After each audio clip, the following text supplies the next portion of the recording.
중국이 또 금을 사자? 금값 고점은 어딜까요, 여러분? 일단 이거부터 먼저 보시죠. 2023년 말에 중국의 금 보유량은요 2226.4톤이었습니다. 2226.4톤이요. 그런데 올 6월 말 2264.3톤입니다. 6개월 사이에 37.9톤이 늘었습니다. 중국이 계속 또 사재한다는 이야기잖아요. 와, 금값 이렇게 되면 진짜 고점이 어디일까? 진짜 아무도 모릅니다. 중국이 금을 사기 시작하면서부터 금값이 많이 올라갔거든요. 2008년만 해도 중국의 금 보유량은 547톤이었습니다. 그러던 것이 2013년에 갑자기 말입니다. 1100톤이 됐어요. 이게 러시아가 크림반도를 점령하고 나서 서방의 제재를 받거든요. 러시아가 고난을 겪었거든요. 서방의 제재 때문에. 그 제재를 보니까 중국은 이게 아무래도 대만에 대한 어떤 통일에 대한 욕구가 있거든요. 이거 자칫 잘못하면 세계 서방이 견제를 해서 문제가 생기겠구나. 그런 생각을 했고요.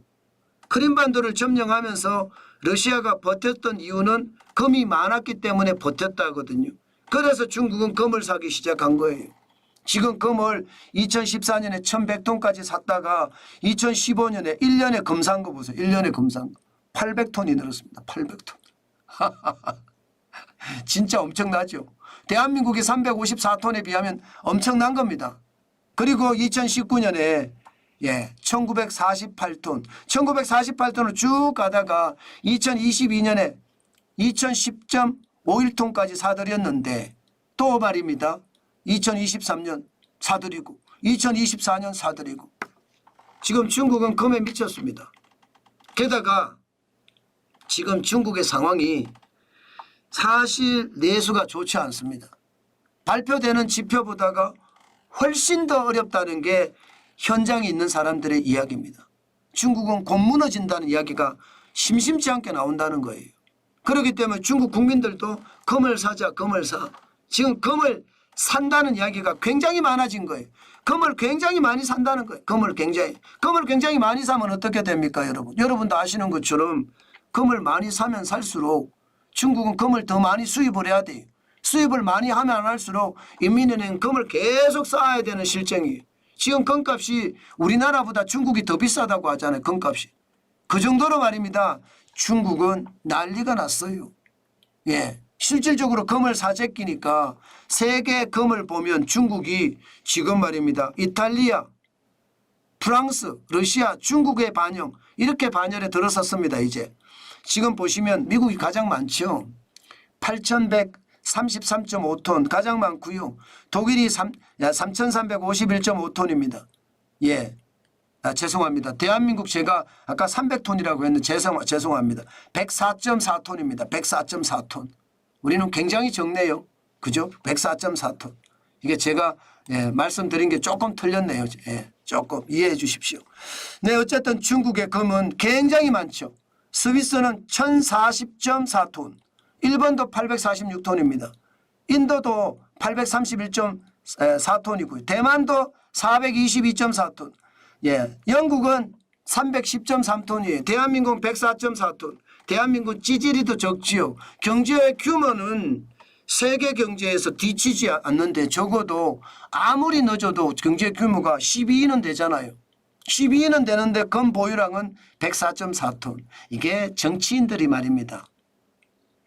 갈라치기 하는 바람에 이게 신경을 못 쓰는 것도 있습니다. 특히 한국은행 총재들 세상의 눈치만 보고 있어. 세상의 눈치만. 이게 바르게 한국은행 총재, 미국의 중앙은행 연방준비제도 이사회처럼 전방준비제도처럼 이렇게 뭔가 독립적으로 굳건해야 되는데 그렇지 못하니까 금이 찌질합니다. 한국은행은 요즘 비난받아도 아마 어떤 변명도 못할 겁니다. 지금도 금 왜 안 샀냐? 한국은행은 바보냐? 한국은행의 머리 천재들이 그렇게 많은데 도대체 한국은 뭐 했냐? 이런 얘기가 나올 수밖에 없습니다. 아니 104.45톤밖에 안 되니까 말입니다. 중국은 지금도 계속 사재 있기잖아요. 자, 그러면 금값이 어떻게 될까요, 여러분? 금값. 지금도 말입니다. 지난 7월 17일에 국제 금값을 보면 트로이 온스당 2467.8달러까지 올라갔습니다. 장중에는 2470달러도 넘어섰습니다. 당연히 사상 최고치죠. 예. 지금 말입니다. 2024년 7월 26일 현재는 2371.4달러입니다. 이것도 많이 올라간 거예요. 좀 떨어졌다고 하지만 뭐 앞으로 더 올라갈 가능성 굉장히 높습니다. 왜? 왜냐하면 말입니다, 여러분. 이게 중국의 금이 어떻게 움직이는지 봐야 되거든요. 중국의 금이. 여러분 지금 보시는 것처럼 중국의 금은요. 1분기, 2분기, 3분기, 1분기, 2분기 나눠서 보면요. 1분기에 많이 샀어요. 1분기에 1월에서 3월까지지만 4월까지 보면 28.9톤을 샀습니다. 28.9톤. 그러니까 1분기 1월, 2월, 3월, 4월에 많이 사고 5월, 6월은 좀 주춤한 모양새거든요. 그러면 금값이 많이 올라가서 주춤하는 모양새라는 거 아니에요. 그러면 또 떨어지면 또 산다는 이야기잖아요. 그럴 거예요. 지금 금값은요. 미국의 금리까지 내린다고 합니다. 그리고 중국에 대한 수요가 크고요. 여기에다가 인도도 요즘 금을 사 모은다고 해요. 인도도. 그러면 여러분 금값은요. 아마 제가 봐서는 더 올라갈 가능성 굉장히 높고요. 금이 앞으로 이미 늦었습니다. 이미 늦었지만 투자 수단이 된 것은 진짜 대단하다. 저는 그렇게 생각합니다. 제가 금을 사자 금을 사 그때 이야기했을 때가요. 2020년부터 제가 막 시끄럽게 떠들었거든요. 2020년 1월 2일에 1187.4원 이때는 제가 금 사자고 이야기 안 했습니다. 제가 금 사자고 이야기했을 때가 이게 2021년 제가 들어서서 금을 사자 이야기를 참 많이 했습니다. 그때 금을 샀으면 뭐 지금쯤 금값이 지금 굉장히 많이 올랐죠. 51.1%가 올랐으니까. 금으로 돈 번 사람 많지요. 그 당시에 말입니다. 정환진 TV 구독자분 중에 40년 동안 당신은 금만 사들였다 이렇게 말씀하시는 분도 계셨어요. 지금도 정환진 TV를 보고 계실 겁니다. 그런 분들은 지금 금값이 워낙 많이 올라서 부자도 엄청난 부자가 됐다는 뜻입니다. 투자는 그런 겁니다. 이게 대한민국의 판만 읽어서 시장을 다 볼 수 있는 것은 분명히 아닙니다. 당연히 말입니다. 세계 시장의 판을 읽어야 되고 그래야만 저는요. 시장을 더 상세히 볼 수 있고요. 그래야만 우리가 돈을 더 벌 수 있다는 것.